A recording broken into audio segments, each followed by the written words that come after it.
enseñanza esta mañana que espero puedan bendecirles. Voy a empezar con una declaración que no es necesariamente cristiana, pero que tiene un principio. Y la declaración dice lo siguiente: cuando el estudiante está listo, el maestro aparece. ¿Cuándo han escuchado esa expresión? Es nuevo, qué bueno. Cuando el estudiante está listo, el maestro aparece. Piense un momentito en eso. Cuando el estudiante está listo, el maestro aparece. Y la pregunta entonces que nos hacemos esta mañana es: ¿estoy listo yo para el maestro? ¿Para el maestro Jesús? ¿Para el maestro del Espíritu Santo? ¿Para el maestro que Dios ha enviado para impartirme en esta mañana? Yo espero que sí, ¿verdad? Encuentro también que la audiencia cubana, como hoy, es una diosa fácil de compartir con ellos, ¿verdad? Y les agradezco mucho por eso, porque hoy en día tenemos muchas distracciones. Una función que yo hago es de catedrático, imparto cátedra en el área de la ingeniería en diversas ramas, ¿verdad? Y bueno, la gente en esas universidades paga mucho dinero para ir, pero son muy pocos los que tienen hambre, son muy pocos los que tienen deseos de aprender, y eso es más difícil para el maestro, ¿no es cierto? Entonces esta mañana yo le recuerdo: cuando el estudiante está listo, el maestro aparece en escena. Y le voy a dar un pequeño testimonio. Ambos, mi esposa y yo, crecimos en Honduras. Ella es capitalina de la ciudad de Tegucigalpa y yo nací por ahí en un pueblito. Y voy a cortar la historia, esta es parte del testimonio de mi vida, cómo yo encontré al Señor. Y me encontraba en una situación bien difícil, ¿verdad? Y a los 14, 15 años, por la gracia de Dios, Dios me puso en contacto con un grupo misionero.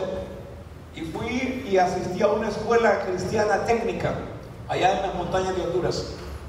Y por razones que yo no entiendo todavía, ¿verdad? Yo siempre digo: usted no tiene que ser extremadamente espiritual para tener conversaciones con Dios, ¿no es cierto? Si usted mira incluso en la palabra de Dios, Dios tiene conversaciones con gente extraña, ¿no es cierto? Él tiene conversaciones con aquellos que de repente no le conocen. ¿Por qué? Porque dentro de nosotros ya existe la vida de Dios. Ningún ser humano está con vida si el espíritu del aliento de vida de Dios no está en él, ¿no es cierto? Entonces hay un ADN en nosotros, producto de quienes nos creó. En otras palabras, en mi propia experiencia me doy cuenta que usted no tiene que ser extremadamente espiritual para tener comunicaciones con Dios. De hecho, hay una película por ahí que no es necesariamente cristiana, pero tiene un gran mensaje. Le recomiendo que la vea, me bendijo mucho cuando la vi. De repente los actores son cristianos, pero no es exclusivamente para la familia cristiana, es para atraer a la gente a Dios. Se llama Conversaciones con Dios. Y es la experiencia de un hombre, cómo él se vincula y relaciona con Dios. A veces hacemos el acto de comunicarse con Dios demasiado religioso o demasiado rígido, ¿no es cierto? Pero Dios es un Dios espontáneo. Él desea comunicarse con nosotros de forma continua, ¿no es cierto? El caso es que en esa escuela, parte de la experiencia que yo tuve fue que recibí claramente el mensaje a entrar al reino de Dios, lo que yo llamo la invitación más importante de mi vida. Y fue algo así como lo siguiente: me dijeron: Oscar, Dios te ama y tiene un plan para tu vida. Y esa fue la realidad más grande para mi vida. Y yo le he trasladado ese mensaje a usted esta mañana. Como usted se llame, Margie, Juan, Pedro, Pablo, Peter, Dios lo ama y tiene un plan perfecto para su vida. Dios le ama y tiene un plan intenso para su vida. Dios le ama y tiene un plan único para su vida. Por favor, recibe esa palabra, ¿verdad? Recíbela. Porque es la realidad de nuestras vidas. El propósito de Dios se puede sintetizar en esa sola cosa. A veces nos confundimos buscando el propósito de Dios por aquí y por allá. El propósito de Dios es simple, pero es aún más poderoso, ¿no es cierto? Así que en ese proceso de entender y conocer un poco de Dios, yo recuerdo vívidamente hace casi 4 décadas cómo yo tenía estas conversaciones con el Espíritu de Dios. Y una de esas conversaciones fue cuando yo percibía y escuchaba. Quizás estaba tan desesperanzado que quería una esperanza grande yo. una esperanza que solamente Dios la puede llenar. Y escuchaba una voz que me decía: Oscar, quiero que aprendas inglés, porque cuando lo hagas, yo abriré puertas de oportunidades para ti. Quizás Dios le habla a usted de esa misma manera hoy en día, pero esa fue mi experiencia, y estoy convencido que Dios tiene un plan perfecto para cada uno de nosotros. Para mí esa fue la manera, ¿no es cierto? Pero Dios nos ama y continúa teniendo un plan perfecto para nuestras vidas. ¿Sabe qué me fascina? Y todavía no lo entiendo, y espero que usted tampoco. Es que el plan de Dios nunca cambia. El plan de Dios siempre ha sido el mismo. El plan de Dios es eterno. El plan de Dios es permanente. Entre ese tiempo y hoy yo he cometido muchos errores, algunos conscientes, otros inconscientes, pero eso no ha detenido el plan de Dios para mi vida. Y yo estoy aquí para decirle: usted ha cometido errores, porque no hay ninguno de nosotros que sea perfecto, ni los pastores, ¿verdad, pastor? No hay ninguno de nosotros que sea perfecto. Pero cuando usted hierre o cometa errores, no se quede ahí, por favor. Dios está listo para limpiarlo. Dios está listo para perdonarlo. Dios está listo para reconciliarlo. Y Él desea restaurarnos de continuo a nosotros. Y Él lo hará si nosotros aceptamos la reconciliación de Dios y no la acusación del enemigo. Porque el enemigo de nuestras almas, eso es lo que Él desea, ¿no es cierto? Él desea oprimirnos y acusarnos y desviarnos del plan de Dios para nuestras vidas.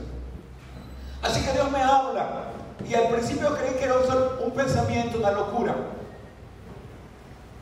pero por un tiempo eso estuvo predominando en mi mente.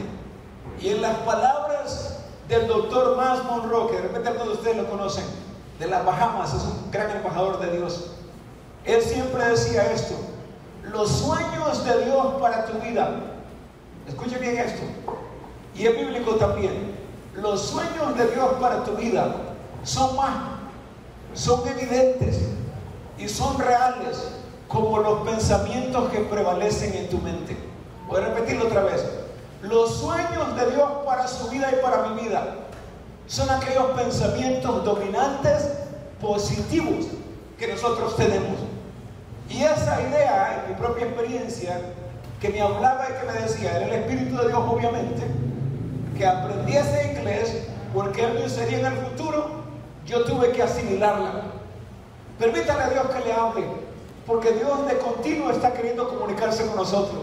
Si lo hizo con un jovencito ahí en las montañas de Honduras, si lo hizo con alguien que estaba desesperanzado, si lo hizo con alguien que no tenía mucha noción espiritual, ¿cómo no lo hará con ustedes que le conocen y que han caminado con Él? O quizá usted nunca ha caminado de cerca con Él, pero esa es una invitación a que usted considere el deseo de Dios de hablarle a usted y de comunicarse con usted. Bueno, la siguiente cosa que pasa en mi testimonio es: Señor, yo acepto ese desafío. Tú quieres que yo aprenda inglés, lo voy a hacer. Estoy listo para hacerlo. Le dije: ¿y ahora cómo voy a hacerlo? Porque jóvenes, ustedes viven en otro tiempo de la historia. Incluso aquí en Cuba, con limitaciones de tecnología y de recursos, ustedes tienen más recursos que lo que yo tenía hace 4 décadas. No había internet. ¿Cuántos de los que están aquí todavía podrían acordarse de las famosas Walkman, las portagrabadoras? Esa era la tecnología de ese tiempo. Se usaban cintas magnéticas.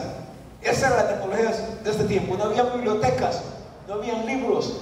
Era una cosa muy limitada, especialmente en países en vías de desarrollo como los nuestros. Pero yo tomé esa palabra y obedecí a Dios con todas mis imperfecciones. Dios, siento que ya les ha hablado a muchos de ustedes y han descartado esas ideas, quizá porque no saben cómo esas ideas se van a realizar. Esta mañana yo quiero animarlo a que cuando usted está listo como el estudiante, el discípulo, el maestro va a aparecer. El maestro va a aparecer. Los recursos y las circunstancias van a aparecer.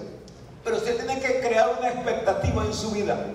Una expectativa en su vida de compromiso con Dios, de compromiso con sí mismo, de compromiso con su familia, de compromiso con sus amigos, de compromiso con sus semejantes, ¿no es cierto? Y en ese proceso yo puse una demanda en Dios. Imagínense un chiquitín ahí negociando con Dios, como lo hizo el padre Abraham, ¿verdad? ¿Se acuerdan que Abraham era un gran regatero, decimos ahí en Honduras? El que regatea, ¿verdad? Que negocia, ¿verdad? Abraham era un gran regatero. Y Dios no se enojaba con Abraham. Es más, Dios, cuando iba a hacer algo grande, siempre decía, ¿será posible que haga algo yo sin consultar con mi amigo Abraham? Dios quiere también que nosotros seamos amigos de Él, aparte de ser hijos de Él, ¿no es cierto? Él desea esa hermandad. Yo tengo 3 hijos y obvio unos de ellos son más cercanos que otros, pero de vez en cuando el que vive con nosotros bromea conmigo, ¿sí? Como padre e hijo, ¿verdad? A Dios también le encanta eso. Hay mucha pasaje en la Biblia donde Jesús usó algo en contraste, ¿verdad? Para poder hacer reír a la gente. De repente no está los detalles de eso, pero cuando Jesús habla de que es más fácil que un camello entre por el ojo de una aguja a que un rico entre el reino de los cielos, Él está bromeando. Es algo jocoso que Él está diciendo, ¿no es cierto? Así que Jesús tiene sentido del buen humor también. Y entonces yo puse una demanda sobre esa palabra que Dios me dio. ¿Y qué es lo que todos debemos hacer? Cuando Dios nos habla y cuando hay un pensamiento dominante en nosotros y que lo evaluamos, observamos y sabemos que es de Dios, ¿cómo podemos saber que es de Dios? Bueno, la Biblia habla claramente en Santiago y dice que toda buena dádiva, ¿sí? Y que todo don perfecto desciende de lo alto, del Padre de las luces, donde no hay ninguna varianza ni sombra de variación. Entonces, cuando Dios le da un flechazo a usted, cuando Dios le pasa la red espiritual, ¿ya? Y le muestra algo para usted, para su familia, para su iglesia, esa es una idea de que Dios desea plasmar en usted algo, que usted lo capture y que con la ayuda del Espíritu Santo usted empiece a tener una demanda sobre eso. En una sociedad tan distrayente como la que tenemos, para ustedes jóvenes, yo los entiendo, no es fácil. Por eso la importancia del tema de esta convención, el estar de continuo en el altar. ¿Cómo podemos traducir esa idea de forma pragmática? El estar de continuo en el altar no quiere decir ir al templo, aunque podría involucrar ir al templo, ¿verdad? Pero será una actitud que nos marcará de tener una conciencia continua de esa permanente comunicación con Dios. A lo largo de la Biblia nos damos cuenta de que no todo el mundo se arrodillaba o cerraba los ojos para hablar con Dios, no es cierto. Pero más tener una conciencia permanente de comunicación y de conexión con Dios. Para mí esa es la practicidad del altar, ¿no es cierto? Aunque habrá tiempos donde nos apartaremos para orar en el closet, en el ropero, no digo que no sea necesario, pero Dios está más interesado en que en nuestro quehacer diario, en nuestros estudios, en nuestro trabajo, en nuestra empresa, nosotros le hagamos un santuario a Él. Es un santuario permanente, donde cada cosa que hacemos se convierte en un acto de adoración a Dios. Imagínense cómo cambiaría nuestra perspectiva si mis estudios, mi trabajo, mis relaciones, mis negocios no son una cosa separada de mi espiritualidad. ¿Cómo cambiaría eso mi vida? Me transformaría a mí, transformaría a mis amigos, trascendería a nuestras familias, trascendería a la comunidad. Porque ahora la iglesia, el santuario, como decía el pastor Mundo, no está en un lugar físico. Nosotros somos ese santuario, ¿no es cierto? Nosotros somos ese altar. Y tenemos que llevar esa conciencia permanente de comunicación con Dios. Así que en el proceso de obediencia a Dios, la siguiente cosa que le digo al Señor, bueno, ¿y cómo es que tú quieres que yo sea bilingüe y que aprenda si no tengo recursos aquí? Eso es como cuando su jefe le pide a usted que haga un proyecto, pero no le facilita los recursos, ¿verdad? No es fair, como es en inglés la expresión, ¿verdad? No es justo que le demanden algo y no le proveen los medios y los recursos. Ahora, nuestro Dios no es un Dios injusto. Cuando Dios le pide que usted haga algo, verdaderamente algo que Él desea que haga, usted no cuestione a Dios, sino que venga a Él y hable con Él para que Él le muestre el siguiente paso que usted tiene que dar. El siguiente paso que usted tiene que dar. Y yo empecé a buscar recursos que habían alrededor mío, pero eran limitados para poder cumplir con ese sueño, ese llamado de Dios en mi vida. Y la siguiente cosa que pasa después de estar orando y creyendo que el Señor cumple esa palabra que ha hablado a mí, es que una pareja de misioneros aparecen en la escena. Y esos misioneros vinieron exclusivamente a Honduras, desde cerca del Canadá, con el único y exclusivo propósito de adoptar un jovencito que Dios le había revelado un sueño, para poderlo tutorear y mentorear en su propia casa. Y por espacio de un año, yo he sido mentoreado por estos misioneros que se convierten en mis padres adoptivos. Usted diría, pero eso fue único suyo. No. Diría, pero eso es exclusivo. No. Cuando el estudiante está listo, el maestro, los recursos y las circunstancias van a aparecer. A lo largo de la Biblia vemos hombres y mujeres que Dios les da un sueño, y ellos retienen y toman ese sueño, se apoderan de ese sueño, tanto así que cada momento que respiran acarician ese sueño. Y una vez más, en las palabras de mi amigo el doctor Miles Monroe, los sueños de Dios en su vida, hermano y hermana, están tan cerca, pero tan cerca como esos pensamientos dominantes, esas ideas divinas que vienen una y otra vez a usted. Donde está nuestro problema es que nosotros siempre queremos la solución o la respuesta de todo eso. Siempre queremos la respuesta, y a veces la queremos de forma inmediata, y no va a suceder así, porque Dios es un Dios que honra los procesos, ¿no es cierto? Imagínese el mismo Jesús, la persona de Dios, aparece en escena más de 2000 años atrás, pero Él no se lanza a llevar su misión de ministerio al año, o a los 5 años, o a los 12 años, o a los 20 años, o a los 25 años. Fue un proceso de tiempo en el que estaba marcado Él para cambiar la historia de la humanidad, pero no pudo saltarse. Y ahí yo quiero animarlo a usted: no se desanime ni se detenga. Si Dios le ha dado un sueño a usted, y aquí estamos hablando de este sueño grandioso, es el sueño de estar de manera permanente en el altar de Dios. Pero Dios no solamente nos lleva al altar para que permanezcamos ahí, porque Él nos necesita a nosotros como embajadores. Él nos necesita a usted, Él me necesita a mí, para poder hacer la obra que Él desea hacer, la obra de redención completa de nuestras familias, de nuestra comunidad, de nuestras empresas, de nuestras organizaciones. Dios lo necesita a usted, y es obvio, el llamado es estar continuamente en ese altar de Dios, en una conciencia plena de Dios a cada instante, donde no existe separación entre el acto de venir a la iglesia y el acto de ir a trabajar, el acto de venir a la iglesia y el acto de ir a estudiar, el acto de venir a la iglesia y el acto de hacer transacciones económicas o comerciales. No podemos separar esas dos cosas, porque entonces nuestra vida está dividida, ¿no es cierto?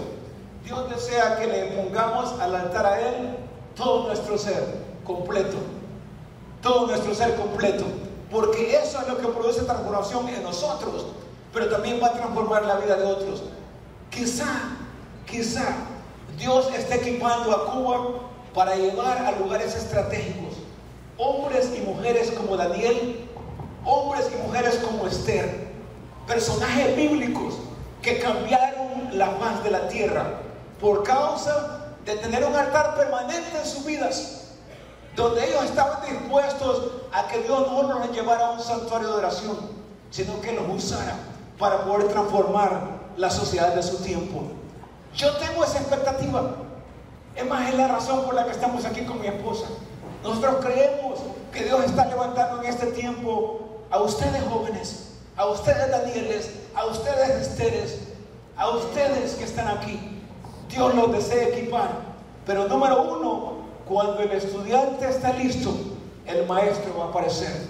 Dios está esperando por nosotros que tengamos anticipación, que tengamos deseo, que tengamos compromiso, que traslademos o que interpretemos o que transfiramos esta idea del santuario de Dios a todas las áreas de nuestra vida, a todas las áreas de nuestra vida, no solamente el aspecto espiritual, sino que los aspectos prácticos de la vida de la sociedad. Porque Dios desea redimir aquellas áreas, no solamente nuestra alma, no solamente nuestra salvación, pero Él desea redimir todas las demás áreas de la sociedad. ¿Y cómo lo hace Él? Él usa embajadores, Él usa hombres y mujeres como ustedes. Así que si ustedes se preparan y están listos, los recursos, las circunstancias, los asesores, los consultores, los maestros estarán ahí cerca de ustedes.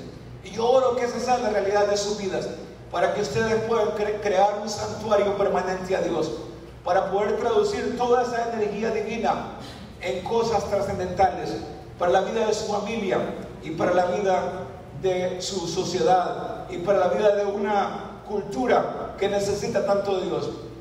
Yo sé que hay grandes músicos aquí, porque hay varias iglesias representadas, pero estaba pensando en el grupo que nos vino a bendecir acá, ¿verdad, pastor? ¿Cómo lo ha entrenado usted? Y estoy seguro que en los círculos culturales, ¿verdad?, la gente desea escuchar música. ¿Y por qué no crear algún tipo de música que no necesariamente empuja mucha religión, pero que habla de la importancia de amar a los demás, la importancia de respetar, la importancia de la integridad, de la honestidad, del trabajo, de los sueños? ¿Por qué no? Hay jóvenes por allá que no tienen esa esperanza que ustedes tienen. Así que yo los animo, porque parte de la labor que nosotros hacemos como hijos de Dios es infiltrarnos en lugares para llevar la vida, la presencia y el amor de Dios. De esa manera podemos hacer un trabajo más trascendental que va más allá de las 4 paredes de la iglesia. Así que los animo a ustedes, ¿verdad?, que hagan eso. Y así todos los demás que tienen diferentes habilidades, diferentes talentos, diferentes capacitaciones, que las puedan poner al altar de Dios, para que sea Dios quien las use a otro nivel, en otros ámbitos donde hay gran necesidad. Si me permite, me tomo un trago de agua para continuar.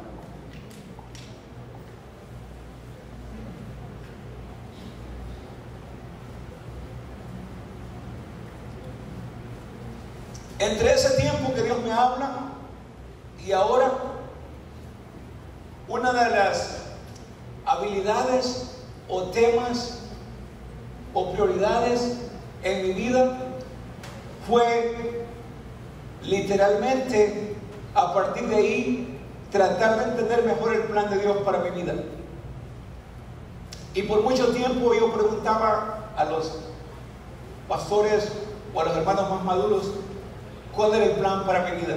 Pero Dios me reveló algo sencillo y quiero empezar compartiendo eso con ustedes, porque a veces nos complicamos la vida queriendo descubrir cuál es el plan y el propósito de Dios para nuestras vidas, ¿verdad? Y nos orientan para aquí, nos orientan para allá. Y yo espero que esto le bendiga a usted. El plan de Dios, aunque complejo en función de todo lo que debemos hacer y lo que Él nos habilita para hacer, también es un plan sencillo. Y el plan de Dios se encapsula en una sola cosa, y es que Él lo creó a usted y a mí para la alabanza de su gloria, ¿no es cierto? La Biblia habla claramente de eso. Y Dios lo creó a usted y a mí justamente para que nos volvamos el receptáculo de su amor. Nuestra identidad como hijos e hijas de Dios tiene que estar fundamentada en eso. Dios nos ama, y esa es la razón por la que usted y yo estamos en esta tierra. Lo demás es asunto de añadidura. Yo espero que esta mañana, si usted logra capturar esa esencia tan básica, el plan de Dios para su vida es que usted se convierta en un receptáculo, en un receptor de su amor y de su identidad. Eso cambiaría el panorama completo.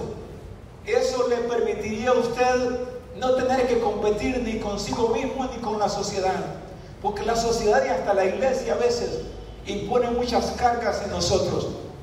Pero yo entendí en ese tiempo que como Dios me ama y tiene un plan perfecto para mi vida, la función mía era de recíprocamente responder a ese plan del amor de Dios para mi vida. Y luego la escritura que ha sido un tema para mi vida es Mateo 6:33, ustedes ya la conocen. Mateo 6:33. Jesús está hablando a las multitudes de sus discípulos y Él dice: muchos se afanan por estas y las otras cosas, pero esto es lo que ustedes tienen que hacer. Estoy parafraseando aquí, ¿verdad? Busquen primeramente, ¿qué dice? El reino de Dios y su justicia, justicia, dijo él, y todas las demás cosas les van a ser añadidas. Como dice la expresión en inglés, too good to be true. ¿Sí? Demasiado bueno para creerlo. Así Jesús sí. Hagan de su vida la prioridad de buscar el altar de Dios permanentemente, de perseguir los designios y el plan de Dios para sus vidas. Y consecuencia de eso, entonces, cualquier otra cosa necesaria que ustedes quieran o necesitan, les será agregada a ustedes. Yo le recuerdo a usted, igual como me ha bendecido a mí, el plan de Dios para su vida es que usted responda al amor de Dios. Ese es el plan inicial de Dios. No nos compliquemos la vida. Dios desea amarnos porque somos el objeto de su amor. Cuando uno se une en matrimonio, aquí vemos algunos que ya somos casados, y algunos de ustedes, jovencitos, van a tener experiencia de casarse. Todo padre desea tener hijos, ¿verdad? Y es una bendición de Dios tener hijos. Es una gran bendición de Dios tener hijos. Cualquiera que sean las circunstancias, es bendición de Dios. Y la cosa más grande que uno como padre desea es amar a sus hijos, ¿no es cierto? Cualquier cosa que hagan sus hijos no importa. Ellos no dejan de ser hijos. Aquellos que son padres ya por un tiempo como nosotros, ya abuelos de un nieto, o los que se han casado y tienen hijos, saben que esa es la realidad. Amamos a nuestros hijos. No importa qué hagan nuestros hijos, siempre seguirán siendo nuestros hijos. Usted siempre será hijo de Dios. No importa cuántas veces se equivoca, no importa cuántos hierros usted haga, no importa si se desvía y luego regresa, usted siempre será hijo de Dios. Pero entre más conscientes estamos de esa realidad, su amor causará que nos acerquemos. Como alguien decía, mi temor no es ir al infierno, mi temor es alejarme de Dios. Y yo creo que esa es una buena manera de ver la vida, ¿verdad? Algunos tienen temor de ir al infierno y por eso corren hacia Dios, hacia un Dios que demanda, ¿verdad?, que los va a mandar al infierno si no se acercan a Él. Mientras vemos en la historia del hijo pródigo a un joven, a un hijo que viene quebrantado de corazón, buscando el altar de Dios y amando a Dios, no por lo que Dios le pueda dar a él, sino por la gran necesidad que tiene de ser aceptado y amado. El plan de Dios para mi vida y para su vida es que le respondamos a Él con todo nuestro amor y toda nuestra devoción. ¿Y sabe qué es lo más precioso? Dios no nos obliga. Dios no nos obliga. El amor de Dios es voluntario. Es más, la invitación más importante a la que todos atendemos es la invitación de entrar al reino de Dios, y es voluntario. A ninguno de nosotros Dios nos fuerza, ¿no es cierto? Pero es la obra del Espíritu Santo de ayudarnos a que nosotros caminemos y entremos en esa dimensión de Mateo 6:33, buscando primeramente el reino de Dios y su justicia, y todas las demás cosas que necesitamos nos vendrán por añadidura. Solo ese versículo podría ser motivo del resto de nuestro tiempo aquí, pero vamos a dar otra cita para fortalecer este concepto y esta idea de la búsqueda del altar de Dios. La búsqueda del altar de Dios. Juan 15:7-9 es la otra escritura que quiero compartir con ustedes.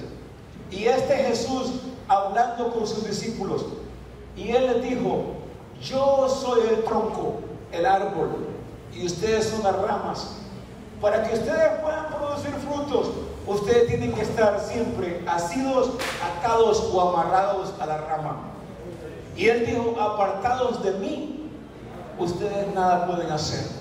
En otras palabras, alejados de ese actuar y ese santuario de Dios, nuestras vidas no son productivas como deberían ser.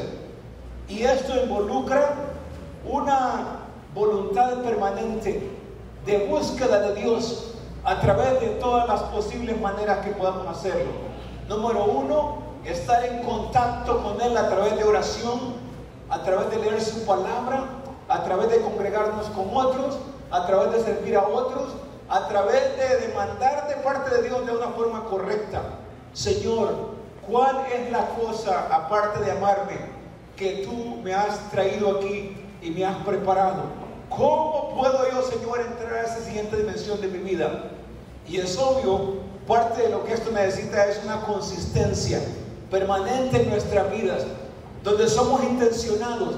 Cuando Jesús dice buscad primeramente, lo que Él está diciendo es que en nuestra lista de prioridades debe estar la búsqueda del reino de Dios, ¿no es cierto?